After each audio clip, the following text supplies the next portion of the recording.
Hi guys, David Jaffe here with Rafael, and this is a big treat because usually I have just strictly trading and finance guys, but I really love Rafael's channel. I think that it is very relatable and also extremely valuable to everyone who's watching this channel about wealth preservation and really looking at your other opportunities to decide whether you can save money on taxes and keep more money in your pocket. So I'd like Rafael to introduce himself. He has a very rapidly growing YouTube channel, which I found incredibly valuable, and it's really a treat that he's joining us today. Thank you so much, David. I really appreciate it. I'm basically running a YouTube channel called Wealthy Expat. We basically help people that are wealthy, independently wealthy, investors, stock traders, people that have built a significant amount of money and they're losing it because of taxes, regulations. You're seeing more and more governments basically pushing wealth out, specifically big countries like the US, Canada, the UK. You're seeing more restrictions, just more problems that you need to deal with instead of focusing on how to trade better, how to invest better, and how to grow your money better. So my focus is helping you lower your taxes completely legally so we don't cut any corners, anything like that. And for some people, like US citizens, which I'm a US citizen, and other people watching this video also, we need to take more drastic measures, which we'll talk about here on the video. And I'll show you how I've done it and how you can potentially do it. Fantastic. Can you actually touch upon where you grew up, where you were born, and your background? Definitely. So I was born in the island of Puerto Rico, which is actually a tax haven. Right now, a lot of investors from the US moving to Puerto Rico. I lived all my life there. Not my preference in terms of lifestyle. A lot of people move to Puerto Rico. After 1 year, 2 years, they decide, okay, I don't really want to live in the small island. For me, I needed somewhere else to go. So I lived in New York for a while. I traveled all over the US. I tried to find some other place to live. I could potentially live in New York, maybe Florida, but I just didn't really feel right living in the United States. Plus, I was paying a lot in taxes. So I was seeing my income really growing very rapidly, but I was also seeing my tax payments growing rapidly. So essentially, I'm a US citizen by birth, and everybody born in the US is a US citizen. And I've traveled all over the world, mainly just to explore different options. So I've always been interested in getting another citizenship, being part of another country, just finding somewhere else to go. I remember going to Japan for 1 month and absolutely loving the culture, the different lifestyle, the completely different world that you see over there. Here, for example, in Dubai and the UAE, some people think like, oh, it's a very restricted Muslim country. In my opinion, it's one of the best countries to be. And I always try to find those little hidden gems, not just the vloggers that put them on YouTube or something like that, but actually experience and seeing if that country is the right fit. Yeah. And you're also very successful, independently wealthy via like trading in cryptocurrency and from your own entrepreneurial endeavors. Is that correct? Definitely. So I started off drop shipping. That's how I first made some money that I could actually live. I also worked on Upwork for a couple of different companies, mainly drop shipping companies doing their ads. Then I transitioned onto teaching drop shipping. So I actually built a YouTube channel about drop shipping, got it to quite a decent amount, made a lot of money from that. And then I started paying a ton of money in taxes. And then I decided, okay, I need to find a solution. Either I move back home to Puerto Rico, which was not really something that I wanted to do at all, because you need to live there 6 months, or I find another place that is zero tax. So that's how I came here to Dubai. I set up a company here. And then from that, people started asking me, how did you start a company with zero taxes? How do you pay zero tax? And then I built up this new YouTube channel, Wealthy Expat. And now I'm transitioning fully into just doing that. So essentially it was drop shipping, then another business. And then in between there was also cryptocurrency investing, stock investing as well. When I saw the Corona crash, basically, when everything crashed down, I scooped up Shopify at 200 something dollars. I scooped up a lot of really good stocks and they basically 2x, 3x quite rapidly after that initial crash. So I also have some experience with stocks, mainly crypto right now. Yeah, I find that really interesting because right now with the demographic trend, you have a lot of people leaving high tax states like New York and California, and then they tend to migrate towards like Texas and Florida. And considering that you speak Spanish fluently and you're also like a young male, I moved from New York and then I moved to Miami, and I loved Miami, especially because I'm really interested. Like, I just find Latin women to be extremely beautiful. Now, I understand that there's like a little bit of a dynamic, and Miami's very superficial, but considering that you're young, successful, and you speak Spanish fluently, and you have a lot of the demographic trend, which is migrating towards Texas and Florida, which have more of a Latin influence, you still made the financial decision to actually leave the United States entirely. I find that very interesting. Definitely. So Miami has its charm. I really like, if I had to pick one place to live in the United States, it would probably be Florida if I really had to pick one, because it's really the only, let's say, haven left in the US where the government kind of leaves you alone, but you're still at the mercy of the federal government and so on. So it's definitely a great option. If you like Latin women, I mean, there's thousands of them, millions of them in Florida. So that's definitely an option. For me, I tried living in Florida for a bit, Miami, Boca Raton, different places. It just wasn't for me. I always felt like American culture is a little bit too, let's say, just not my cup of tea. I always liked other places like Europe. Europe can be extremely high tax, so I don't spend most of my time in Europe. I tend to split my time, which is also something that I recommend a lot of people. For example, I have one client, he lives 6 months in Puerto Rico for his taxes. And then the other 6 months of the year, he travels to a different country every week. Now, with this whole situation happening, he can't do that much. But that's basically his lifestyle. 6 months in one place for zero taxes, and then 6 months basically jet setting all over the world. He goes to a different country every month and so on. So that's also something that you could do. You don't necessarily need to pick one place. For me, it's also like that. I spend 3 to 4 months here in Dubai, and then I take some trips in between to other countries. Then all summer, I spend it Eastern, Central Europe. Then I go sometimes to Asia. So I was 7 months in Thailand. And also that's something that I integrate into my lifestyle. So I suggest many people, if they want to pick a place, it's not like they have to completely live there and forget everything else. You could spend, let's say, 7, 8 months in that particular place, make it your home, and the rest of the time keep exploring other options. Because Puerto Rico is still a US territory, I know that the taxes right now are highly favorable towards crypto investors. But don't you think that if people don't want to completely cut off US citizenship, then Puerto Rico represents a little bit more of a higher risk option because it's still a territory of the US, and pretty much the federal government could change the tax ramifications for Puerto Rican citizens, or they could just change the laws of having not necessarily citizenship, but having residency in Puerto Rico. And it'll be more difficult, rather it would be easier for the US to do that than it would be by moving to Dubai. Yes, Puerto Rico tax savings are actually a Puerto Rico law. So it's not a US law, it's not an IRS law. So the IRS can't say, oh, the laws changed tomorrow, because it's a Puerto Rico thing. But the IRS controls Puerto Rico. So they could always bully Puerto Rico. They could always sanction Puerto Rico in any way. They could force them to change the law. Even though it's a Puerto Rico law, they're at the mercy of the United States. We're US citizens. If we're born in Puerto Rico, we're at the mercy of the United States. So the US always has power over Puerto Rico. Like you saw in the hurricane that happened in Puerto Rico, basically the US tried to help the Puerto Rican people, but Puerto Rican people basically were on their own. So whenever they want to help them, or whenever they want to do something and it's in their best interest, they do it. When they don't do it. So they see so many people, so many Americans moving from the mainland over to Puerto Rico.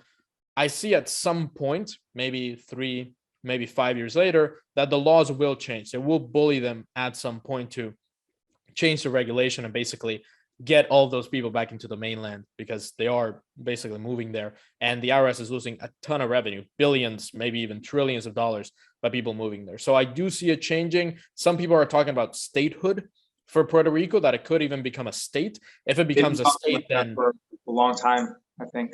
Yeah, if it becomes a state, then this whole thing is done. I mean, there's no going to be any tax savings. So I would be careful. And also with Puerto Rico, I wouldn't play any games. I know some people that they move to Puerto Rico and they say, oh, I'm just going to live there 1 year, make a bunch of money, and then go back and enjoy the money. You need to commit to at least 3 years for the IRS to certify your residence in Puerto Rico. And you need to buy a property. And you need to donate to an NGO in Puerto Rico. So there's a lot of different steps that you need to go through, not just, oh, I'm going to go there, make a bunch of money in stocks, trade it, learn from David, make a ton of profit, and then go back to the US. That's actually not going to work. Yeah. And when did you start, like how many years ago did you start educating yourself and really consider giving up your US citizenship and considering other alternatives? I've always learned about citizenship in other countries. So for example, the citizenship that I bought, it's through investment. It's this one, St. Christopher and Nevis. Basically, it's a Caribbean island with 50,000 people on it. They sell their passports for $150,000. So the only way that you can renounce your US passport, which I have here, so you know that I do have a US passport. If you want to renounce this one, you need to get another one. And that's the only way. So I decided to go for this one. And essentially, I've been looking at citizenships for, I would say, the last 8 years, to be honest. I always wanted to be a dual citizen somewhere. I never thought of renouncing US citizenship until I became a US citizen abroad. And then I saw how hard it is to be a US citizen abroad, because you're basically doing everything a US resident would, a US citizen living in the US, but you're not even living there. Benefits. Exactly. So the infrastructure bill, for example, when I see videos about the infrastructure bill, it breaks my heart because I'm paying money for that in taxes, and it's just benefiting people living in the US. And I'm never going to drive on the roads in the US, yet I'm paying taxes to do that. So that's essentially when I decided, okay, this citizenship taxation thing, I need to get rid of it. And I'm actually in the process of doing it now. They're making it almost impossible. If anybody wants to renounce citizenship that's watching this video, getting an appointment at an embassy, almost impossible right now. You need to follow up multiple times. And in the embassies where they are actually giving you appointments, you have to reside there, right? You need to be a resident in that country. So you actually have to, so this is super interesting. If you want to renounce, you actually have to, I think you have to have residency like outside the US, because they're not going to accept renunciations when you're inside the US, because once you renounce, they want you out ASAP. And then when you give up citizenship, then you would actually need like a green card in order to stay in the US. So they're not going to accept a renunciation from inside the US. And then there's only like a few places that accept renunciation from outside in embassies, but you actually have to be a resident of that specific country to get it. So is that accurate? Yeah, before this whole thing happening around the world, you know what I'm talking about. It wasn't that way. So you could go into any embassy and renounce. I know some people that renounced in Bahamas, and it was the first time they were ever in Bahamas. And I know some people that went to South Africa, first time they ever went to Africa, renounced in 2 weeks. So before it was way easier. Now they've taken advantage with this and said either they have no staff to process renunciations, which is BS. I mean, it takes them like an hour to process a renunciation. Anybody could do it. Or they're making you be a resident of the country. So for example, I've contacted many embassies that are open, like Singapore, Netherlands, Belgium, Poland, Russia. In the Caribbean, there's a few, like they're all open, but they're only accepting renunciations for people that actually live there, or they have a valid permit living there, not even being there, because I was in Belgium and I knew the Brussels embassy was open, and I sent them an email like, I'm here right now. You can process my renunciation. They said, no, you need to live here. So the only place that I've heard personally is Mexico, that is actually allowing you as a non-resident to renounce your citizenship. And it's only little consulates in little cities spread throughout Mexico. So it's not the one in Mexico City or the ones in the big cities. You actually need to find little cities and renounce there. So that's my plan in the next couple of months. I am paying still a lot of taxes because capital gains, you're not really able to lower your capital gains income as a US citizen. The only thing you're able to do is lower your business income. So you can get your business income down to 10.5%, 0% potentially. You can make a lot of money and basically pay 10 or 0. But in capital gains, if you make $1 million, that's taxable as US rates. Yeah. And so you said that you started looking about 8 years ago, and you took a very broad approach where you traveled, you went to Japan. I think when I watched some of your videos, you were into like mixed martial arts and judo and things of that nature. So you had firsthand experience, and now it's significantly easier because you have incredible YouTube channels like yourself, and then Nomad Capitalist, and then Offshore Capitalist, I believe is another one. Maybe I'm incorrect on that. But now it's easier. What were some of the steps that you took to educate yourself about some of the best places? I think it's probably like firsthand experience, but what are some things that you did to educate yourself? So essentially, I went through the traditional route that many people would probably do. It's like best places to live, best places with low tax-friendly countries, and then finding different countries that way, which I definitely recommend. I recommend you check out YouTube videos because it's from firsthand experience. So for example, if you heard, oh, Dubai has zero taxes, go to YouTube and check out Dubai living in Dubai for a US citizen living abroad in Dubai, and check the videos. It's not going to be completely accurate. Like, I can't really paint a picture of how it is to live here by just doing a YouTube video. You will have to come here at some point, and I do recommend it, but it's at least good to have an idea. For example, I had an idea to go to countries like Moldova or North Macedonia, like countries in the Eastern European region that are not super developed. And then I started seeing people actually living in those countries and spending time there. And I think it would be absolutely terrible to spend time in a place like Moldova. So for example, it'll give you a good understanding of at least firsthand experience from somebody else. I definitely recommend it. Then you want to visit it yourself, because I've been to some countries that have completely surprised me. One of them is the Republic of Georgia. Georgia, I always thought it was like an ex-Soviet country, all broken. People don't speak any English. It's terrible to live there.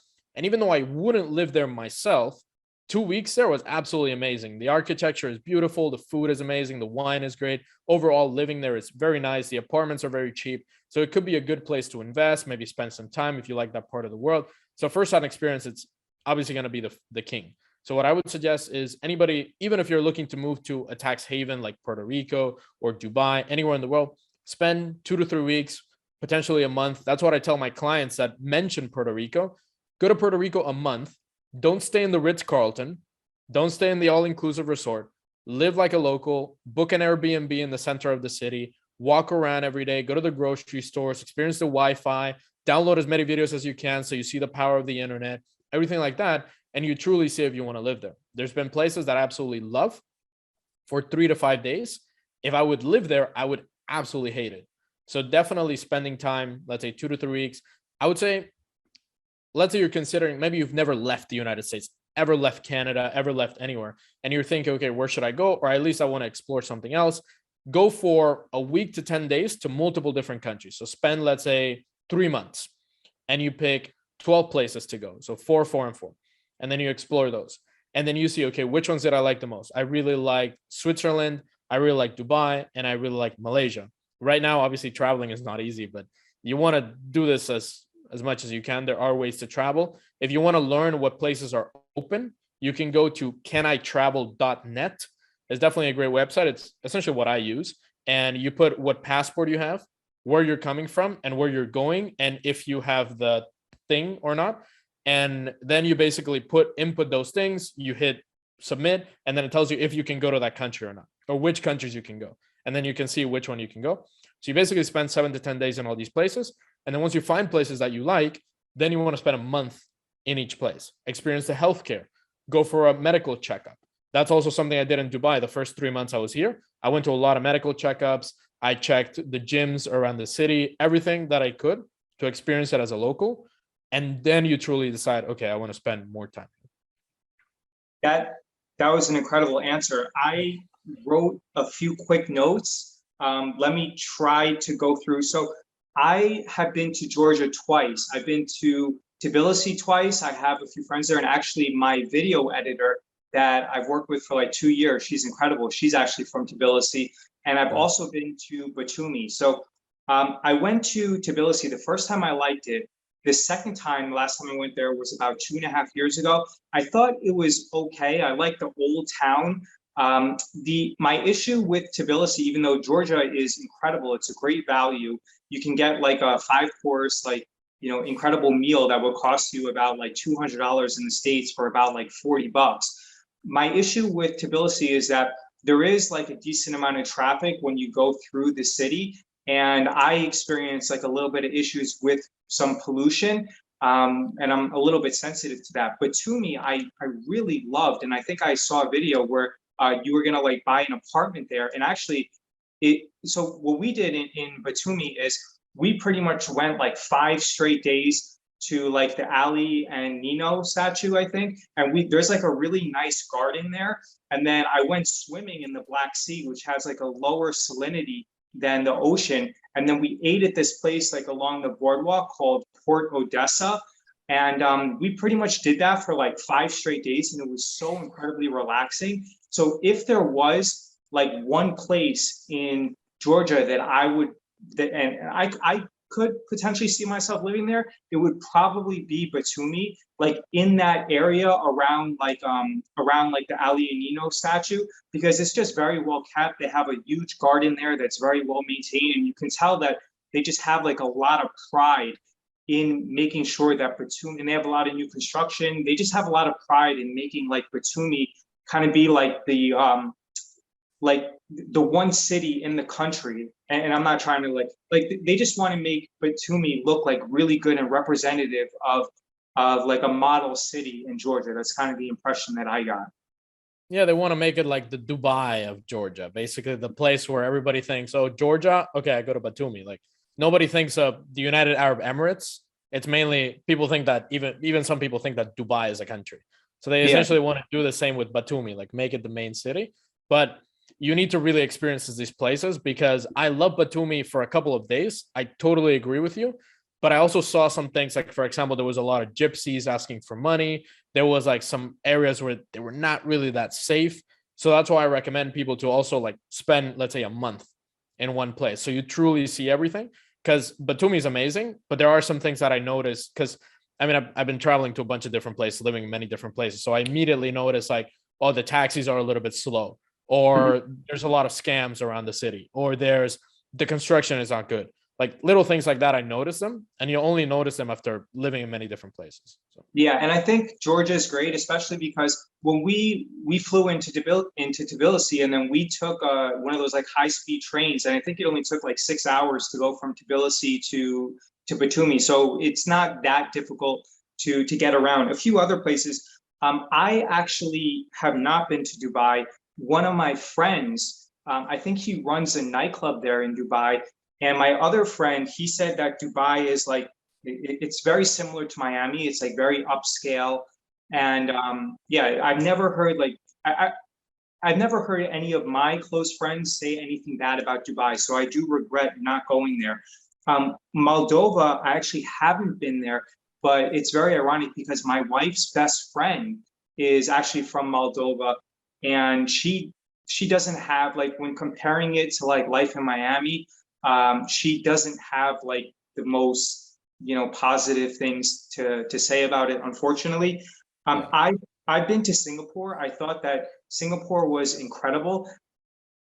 It's incredible how I've never been to a place where I didn't really see that many police, yet everyone was like socially conditioned to keep the place as clean as possible. And I've never felt as safe in a place as I felt in Singapore. And I haven't been to Japan, but I would probably feel like the same level of security in Tokyo as I would in Singapore. But I was like so calm in Singapore because even at 2, 3 o'clock in the morning, I never felt like I had to be cognizant of my surroundings or like that anything bad would happen. And I just felt like the people there, they just really cared about, making sure that everything was clean and everything was safe. And it was almost like, it was just a great experience. Now, I do understand that Singapore is expensive, but I really enjoyed my time. And I know it's like a really small island, but it is what it is. So Thailand, I've been there. And if I was going to live there, it would be like just the islands like Koh Phangan or like Koh Samui. I wasn't really a big fan of Bangkok. Same. And Malaysia, I went there. My impression of Malaysia, and one of my friends that I grew up, I went to high school there. He owns like a pizza shop there, I think called like Mikey's New York Style Pizza in like Kuala Lumpur, and he does very well there. Maybe it's because I only spent like a week in Kuala Lumpur, but I don't know. It wasn't like amazing to me. And my last opinion is like Colombia. I used to like be in love with Medellin because it's like the land of the eternal spring. And I remember like walking around Poblado and just like, like you have like the Latin women, you have that it's right now, it's actually it's a good value because I think it's like around 4,000 COP to $1. And just about like 10 years ago, it was about 1,800 COP. So it's actually a great value. The only issue that I have now with Colombia, and I haven't been there since for about like 3 years when my wife and I took a trip to Cartagena, is I've heard that there's more safety issues now because of like everything that's going on. Like, just it's harder for people there to earn a lot of money, and there's increased levels of crime. So I really love Colombia. I do love Batumi, and I've only heard amazing things about Dubai. And Singapore is great, but I'm not sure if I would live there. And I want your insight into like kind of some of the things that I said, and like also some other places that you considered. Definitely. So on the point of Colombia, I agree with you. It's much, you need to be very careful in the places where you go, because a lot of people, they say, oh, come to Latin America, spend no money, pay absolutely no tax. Because in Colombia, becoming a tax resident of a country, it's almost impossible unless you like speak Spanish and you have somebody making you tax resident. So a lot of people, they move to Costa Rica, Colombia, and they pay no tax. They live there. They do whatever they want. They get like a penthouse for $1,000 a month. But the safety is definitely something. So in Puerto Rico, that also happens, where you need to consider what places you're going to stay, need to be very careful. So that's what I like about Dubai, in my experience, that it's just the safest place where I felt, just like Singapore. Like you mentioned, it's definitely one of the best, safest places. So you do need to consider also that safety aspect. Specifically, I talked to a lot of people that they would say, oh, I would move tomorrow, but I have 3 kids, or I have a wife and a kid, and I need to consider their safety. Where are they going to move? Because I would move to Poland, or I would move to anywhere, but I need to consider my family as well. So that's something. The main thing is safety. You want to make sure that the place where you're going to, if you're single, you're young, 20 something, 30 something, wealthy person, and you're going to Colombia or Costa Rica, okay, enjoy your time, but don't bring your Rolex around the city. Like, just exercise precaution, right? Don't take a whack of cash in a nightclub, something like that might make you a target. That's Yeah, definitely don't get something. drunk and don't disrespect the locals. I mean, that's an easy way in Medellin to get in trouble. Yeah. Exactly. And also make sure that the place where you're going is basically a good fit for your family. Because I know a lot of people, they, for example, I just talked to a guy in Indonesia. He wants to move to Dubai because he's paying too much tax in Indonesia. And he basically sent me an email like, my wife won't let me go. Like, I really want to go. I want to set up my company there, but my wife doesn't want to move. She wants to stay in Indonesia. Her friends are here, all of that. So always consider your family, consider that safety aspect. And depending on where you want to go, I would say Dubai is definitely my favorite place. I don't live here all of the time, but for tax purposes and just for having a base and a place to be in winter, because the weather is amazing in winter, definitely works. Singapore is great, but to get in immigration, I mean, you're going to be paying at least like $2 million just to get a residence permit in Singapore. So it's tough. That's why people typically go to Malaysia, because it's only like $300,000. And then they just live in Singapore a little bit with their Malaysian residents, and they jump between the two. So that's something that you could do, even though you don't have that much time to stay in Singapore. And other countries that you mentioned, like obviously Georgia, it's definitely good options for travel. Can we pivot back to the citizenship that you ultimately decided on? Why you chose St. Kitts, and what was your, when you were making a decision between St. Kitts and one other citizenship, can you talk about like what was the other, what was in like the quote unquote Super Bowl of the decision, and why did St. Kitts ultimately win out over that one other residency or passport that you were considering? Definitely. So this one is $150,000, and basically, this is the island or islands of St. Kitts. They're right there. It's close to the U.S., so a quick flight away. And there's a lot of islands that offer citizenship. You have St. Kitts, you have St. Lucia, Dominica, Grenada, and Antigua and Barbuda. They're all essentially small Caribbean islands with small populations. And St. Kitts was the first one to start citizenship by investment. They were the first country. As soon as they became independent and they got a passport, it was a terrible passport back then in 1985. And they essentially decided, okay, let's sell it to wealthy investors, mainly Chinese people and Russians. And it was a bad passport back then. You couldn't really go anywhere, but it started becoming better and better. They started building better relationships with people. And now it's actually a pretty strong passport. It won't get you into the US or Canada or Australia, but it will get you into other countries that I want to go to, like Europe or Turkey, or places like here in Dubai. You can easily get a residence permit. So it's an easy passport to travel the world around with, as long as you're not going to the big English speaking countries. And it's the best passport, in my opinion, the visa-free travel that it has fits my lifestyle. So whenever, let's say you're a US citizen, you're wanting to renounce US citizenship, or you have a bad passport, you're looking to get a better passport, the visa-free travel places that your passport allows you to, that's one thing that you really need to consider. Like St. Kitts allows me to go to all the places that I want to go to: the UK, Europe, Russia, Turkey, and the places that I want to go to, like Malaysia, Singapore, places like that. It allows me to go to those. If I wanted to go to, let's say, a place like China, then St. Kitts and Nevis wouldn't really make sense because St. Kitts doesn't have visa-free access to China. You have two other passports that have visa-free access to China, which are the island of Dominica and the island of Grenada. So if you really like Shanghai or Beijing, or you really like, let's say, Chinese women, whatever it is, then getting this passport doesn't make much sense because you also have other options that are essentially the same price, and you also have visa-free access to China. So that's one thing. The second thing is, like I mentioned, it's the largest or longest running program in the world. It's the first citizenship ever. And it's the smallest nation that has citizenship by investment. So I was looking at all the different populations, and I thought, if the world goes nuts again, and all these countries start imposing citizenship-based taxation, or all countries start saying, wherever you're a citizen, you pay tax. St. Kitts is actually a zero tax island. Zero capital gains, zero personal income, zero corporate income. So even if they choose me as a taxpayer in St. Kitts, I would pay zero. And there's only really two islands or two island chains that own their citizenship, or actually sell citizenship by investment, and are zero tax. And that's Antigua and Barbuda, which is very crypto friendly. If you're looking at crypto, that's definitely something you should look at. And St. Kitts and Nevis. The other islands charge taxes 25%, 15%. So if you're living in any of those islands, or you're paying citizenship-based taxation in 10, 20 years from now, then you'll need to pay tax. And also St. Kitts is the smallest population country. So if there's something going on, then I don't really need to worry about the government. They're not going to chase their citizens. I mean, they have 56,000 people in St. Kitts and 25,000 citizens by investment. So like half of the citizens of the country are all living somewhere else as citizens by investment. So it's not a place that will really chase you around the world like the US that has 300 million people. You have a US passport. They want to know anything you do around the world. So those were the different factors that made me choose it. And also the price, if you're looking for the cheapest option, St. Kitts is not that. The cheapest are Dominica and St. Lucia. St. Lucia doesn't get me into Russia.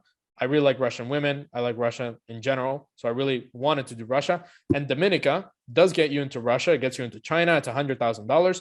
But a lot of, let's say, scammers, sketchy people in industries that are not really respected, a lot of people that have almost committed crimes have gotten Dominica. Yeah, and then when people in border control and different banks, they see Dominica, they tend to be a little bit hesitant because they know, okay, this passport and this person, it's a little weird. They know that it's a citizenship by investment program, so you might have some issues. So that's why ultimately I decided for St. Kitts. And what was like the runner-up that you decided when you ultimately decided upon St. Kitts? What was like the runner-up, the second choice? I would have done Grenada, because Grenada gives you E2 access to the US. So if somebody, for example, wants to renounce US citizenship and get rid of their US tax obligations, but they want to get back into the US without applying for a visa, going for like 10 different interviews, they can get an E2 visa by investment. And essentially you invest like $80,000 to $150,000 in the US economy, or you do something in a US business and you get a visa to go to the US, and you're not a US taxpayer. So you can live in the US sometime in the year, not pay US taxes, and not be a US citizen, and have a Grenada passport. So that was my runner-up, but I did it with my wife, and this passport cost $150,000 with me and my wife, and the Grenada would have been $200,000 with me and my wife. So it was like an extra $50K that I didn't really want to do. If I ever want to go back to the US when I renounce my citizenship, I'll get a visa. It's not the biggest deal. And just for clarification purposes, the $150,000 is a donation that you have to make. They do have some different, some Caribbean islands, they have like citizenship by investment, where from my understanding, they usually inflate the price of the real estate, and it might not be like the most liquid property. So many people recommend, even though it might be difficult to cut a check and give away $150,000, looking at it from a long-term perspective, from my understanding, it's that in general, and also because it's very fast, that usually the donation aspect tends to be the one that's most popular. Is that correct? Yes, the donation aspect in general is better because the real estate, a lot of people think, okay, I buy real estate, I can sell it after 5 or 7 years, I get my money back. But the reality is there's many different things changing. So one is there's a lot of scams, and there's a crazy amount of scams going on with these real estate projects. So sometimes they won't even give you a real estate deed or an ownership. They'll just give you like a fake document that says that you're the owner, but in reality, some other person owns your shares and they can pull them out under you at any point. These islands are, when it comes to these realtors and these developers, you do need to be very careful. The second thing is the prices change constantly. So whenever, for example, there's a new hurricane, tsunami, whatever it is that happened to these islands, they tend to lower the price on real estate, not donations. So the donation stays the same at 150,000. The real estate can go from 400,000 to 300. And now nobody's really going to buy your 400,000 property if they can buy at 300,000. They're severely overpriced. So you're paying 400,000 for something that's really worth like 250,000. Right. Plus, you have a property that you're probably not going to live in. Most people that get a citizenship, I've never visited St. Kitts. I have no intention of living there. And most people that get a citizenship, they have absolutely no intention of living in a particular Caribbean country. The only exception to this rule is, let's say that you want to buy $1 million villa somewhere in the Caribbean, and you're thinking, okay, which island should I pick to buy my villa? Well, get a citizenship as well if you're going to buy the villa anyway. So buy a villa in St. Kitts for $1 million, get the citizenship. Buy a villa in Grenada for 350,000, get a citizenship. So might as well do it if you're going to do it anyway. That's the only time when I actually think it's a good idea. Okay, and St. Kitts and Antigua, those are the only like zero tax places in the Caribbean, right? And let's say not the only place in the Caribbean, the only places that give out citizenship by investment. Okay, understood. Thank you for the clarification. And let's say someone earns $100,000 or $250,000 a year, and they're a little bit concerned about where the U.S. is going with increased taxes, or maybe they're just a little bit concerned about, the future of the country, and they want to provide themselves with options. So how much do you ultimately foresee someone who earns like $100,000 or maybe $250,000 a year saving themselves by replicating your strategy of getting citizenship in St. Kitts and then moving to a Dubai or like another zero tax safe haven? I would say the moving part, definitely. So somebody that earns $250,000 a year, moving somewhere will save you a ton of tax. I wouldn't really recommend buying a citizenship and renouncing citizenship unless you have you really need to have like at least $500,000 liquid assets in order to do that, or at least net worth in order to get a citizenship, because it's 150,000. A person that earns $250,000 a year maybe has 100,000, 150,000 in the bank or in crypto and stocks. I mean, it doesn't really make much sense to get a citizenship at that point. You need to have like at least $500,000, I would say, is a good idea, even if you're making $250,000 a year. But the moving part, 100%. I mean, if you're in the US and you have a business in the US and it's making $250,000 a year and you're paying, let's say 35, 40% tax, you can move to Dubai, immediately lower that down to like 10%. If you're from anywhere outside of the US, like Canada, and you're paying 50%, you move to Dubai, you lower it down to 0. So you save a ton of your money. You're basically saving like 6 figures a year, and then you can take those 6 figures, buy a passport with them. But essentially, the buying passport, I think you need to have like at least $500,000 in assets. And then for moving at any point, when the cost of setting up in Dubai, which is around $15,000 to $20,000, the cost of setting up in Dubai with a company and ID and everything is less than what you're paying in taxes, then it makes sense. So if you're paying $10,000 a year in taxes, then paying $15,000 to have a UAE company in Dubai with 0 tax doesn't make any sense.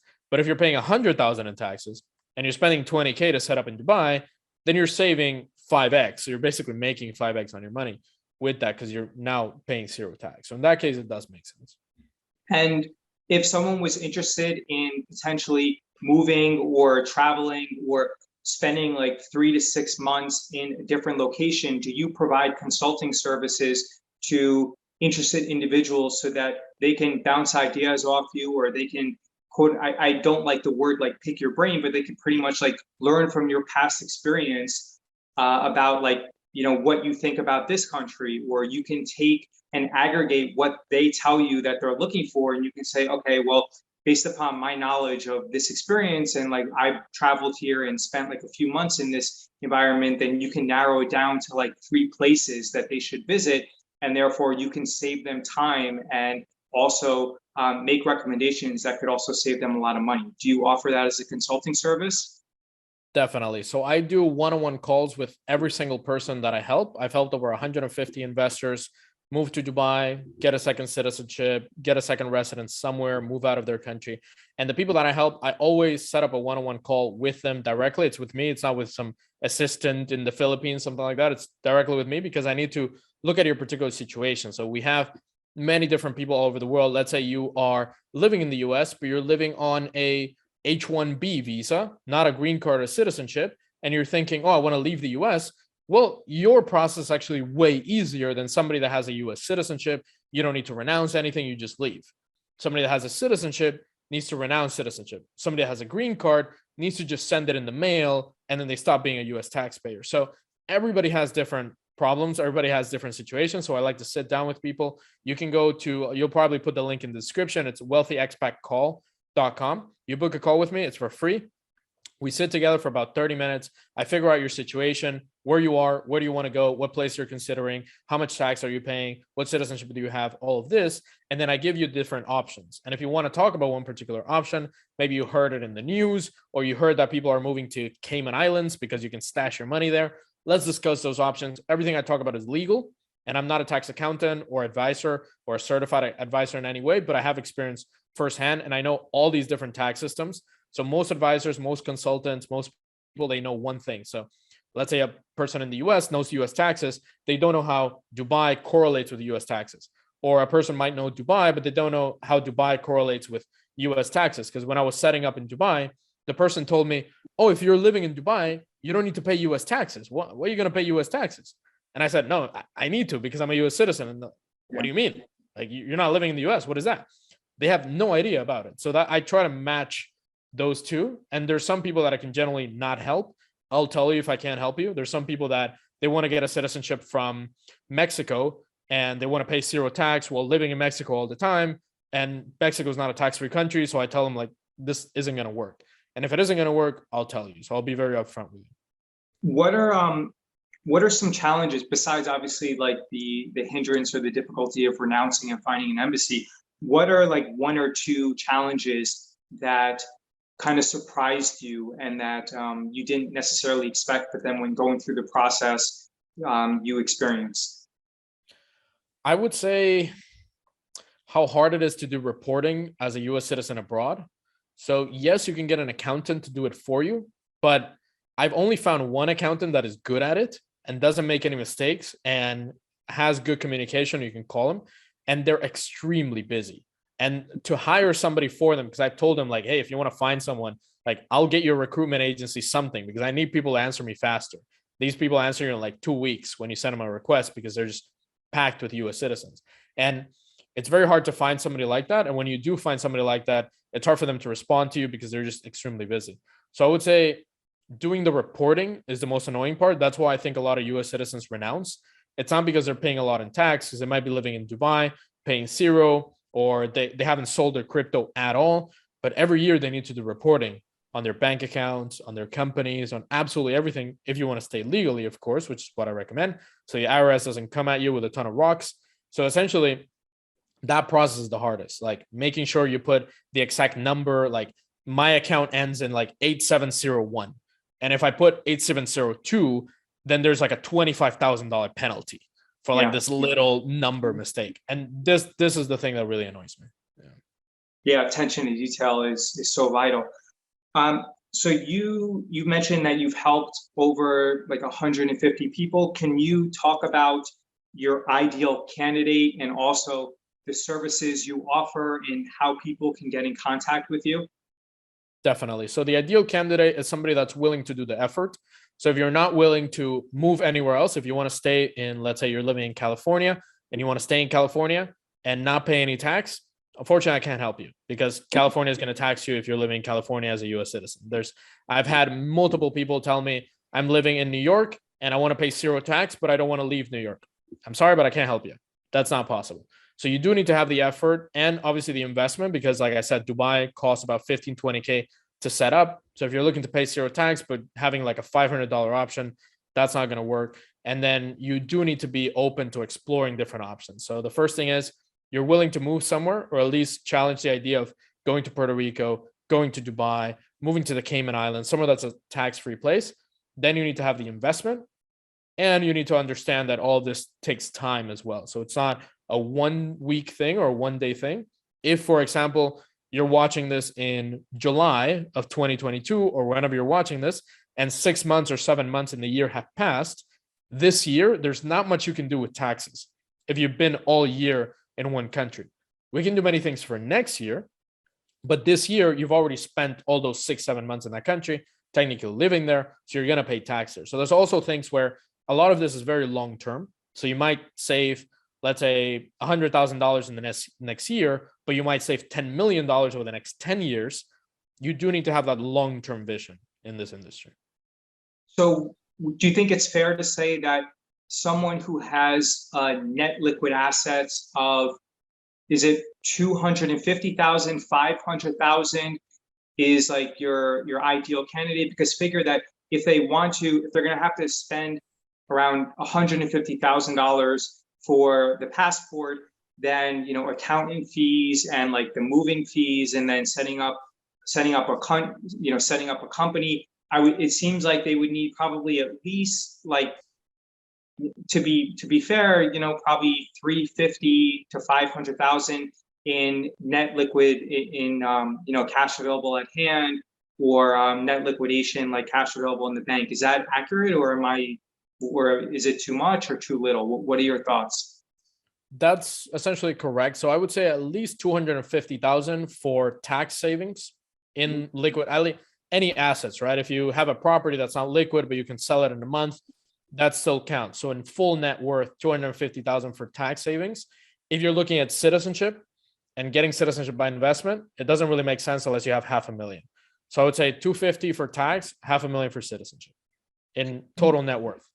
For Dubai, for people with families, how are the schools in Dubai? Are a lot of people who are high net worth individuals, do they send their kids to private schools, or do they send them to public schools? How does I'm completely ignorant to the schooling system in Dubai. And so I'm actually really curious about that. To my knowledge, nobody sends their kids to public school here. Mainly people do private schools. So there's very good British and American schools. There's American universities. There's everything top notch, but you do need to pay for it. So it's about, I think, $10,000 to $15,000 a year tuition per kid. So I know some parents have 3 kids are paying 50 grand a year in tuition. But if you're saving like $500,000 a year in taxes, and then you're paying 50K a year in tuition, and you're getting them the top information and knowledge, then definitely it's worth it. But I would say most people, at least most wealthy investors that come here, they send their kids to private school. Okay.